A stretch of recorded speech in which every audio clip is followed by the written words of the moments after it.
Ndugu viongozi, ndugu wanachama, wafuasi wa chama cha ACT Wazalendo na wananchi kwa jumla. Kwanza tuendelee kumshukuru Mwenyezi Mungu kwa kutuweka salama mpaka sasa, pamoja na harakati zetu hizi za tulizokuwa nazo za kampeni.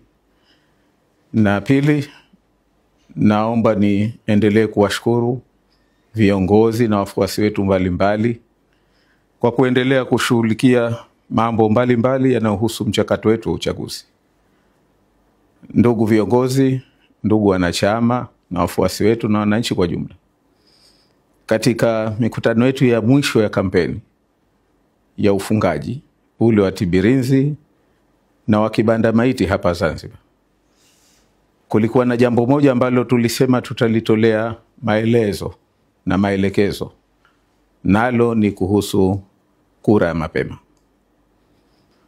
Tulikubaliana kuchukua hatua hizo kwa sababu tulihisi kwa mazingira yake tulihitaji kushauriana na vyombo na taasisi mbalimbali na hasa mamlaka za nchi katika namna au kwa ajili ya kukabiliana na changamoto zile ambazo tunaona zilijitokeza.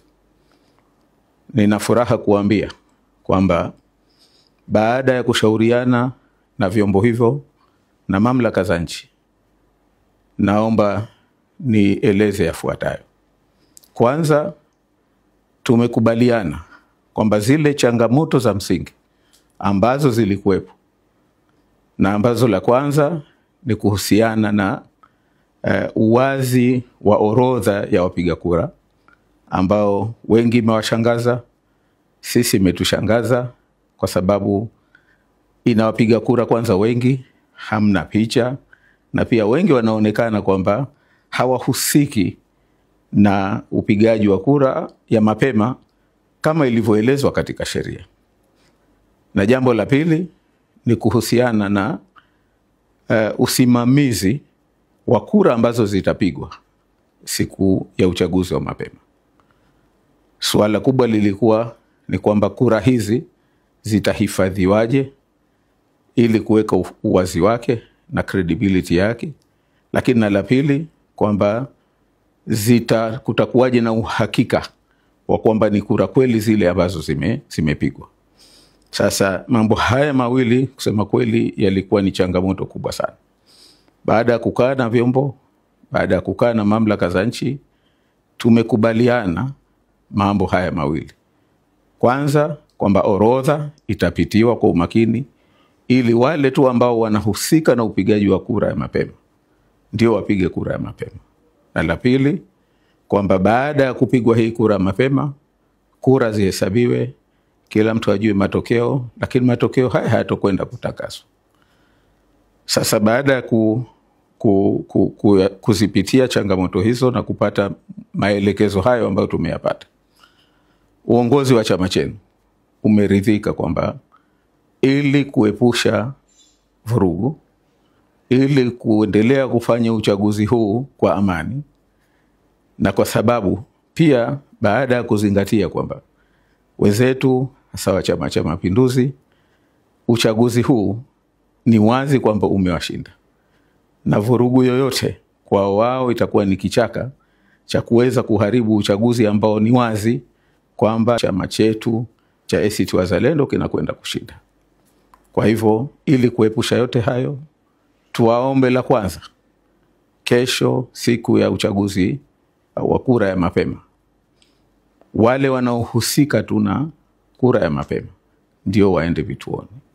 Mawakala wetu, wagombea, maofisa wetu wanaosimamia, pamoja na waangalizi na wengine ambao itaonekana kuna haja na wao kushiriki katika vituo kwa mujibu wa sheria.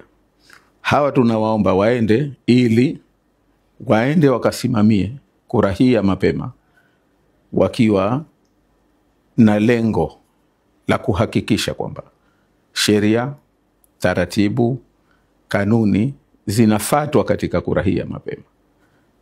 Na pili, kuhakikisha kwamba hakufanyiki udanganyifu wa namna yote. na la tatu kuhakikisha kwamba hakutokei vurugu ya namna yoyote. Tukizingatia haya, tunaamini kura ya mapema itapita kwa salama na bila athari yoyote kwa chama chetu na pia katika uchaguzi huu. Tunachoomba wananchi, tunachoomba wanachama wetu, tunachoomba viongozi, tuendelee kusimamia usalama. Tuwe watulivu, tuwe na amani, tuepuke kupelekeana maneno yaliyokuwa ni ya uvumi, ya uzushi na taarifa yoyote. Jambo lolote lile ambalo litatokea katika vituo vya kupigia kura ambalo ni kinyume na sheria, kinyume na taratibu, tunaomba wahusika waliripoti kwa viongozi wao haraka inavyowezekana ili tupate kulichukulia hatua. Mwisho, nichukue fursa hii kushukuru vyombo ambavyo tumesaidiana navyo katika kuhakikisha tunalipita zoezi hili kwa salama, na nizishukuru mamlaka za nchi na viongozi ambao kwa dhati wamekubali kwamba tufanye kazi pamoja ili hili tulipite kwa salama. Naomba tuende tukasimamie kura ya mapema kwa salama, kwa amani na kwa taratibu ziliopo za nchi. Niwaombe na viongozi wenzetu wa Chama cha Mapinduzi na vyama vingine, tuchukue dhamana zetu kama viongozi. Tunaamini sote tukisimama kama viongozi, tukaweka mbele maslahi mapana ya nchi yetu, ya amani na utulivu wa kweli, tunaamini tunaweza kuvuka katika uchaguzi huu kwa salama na amani na sauti ya wananchi ikasikika. Naomba niwashukuru sana, asanteni.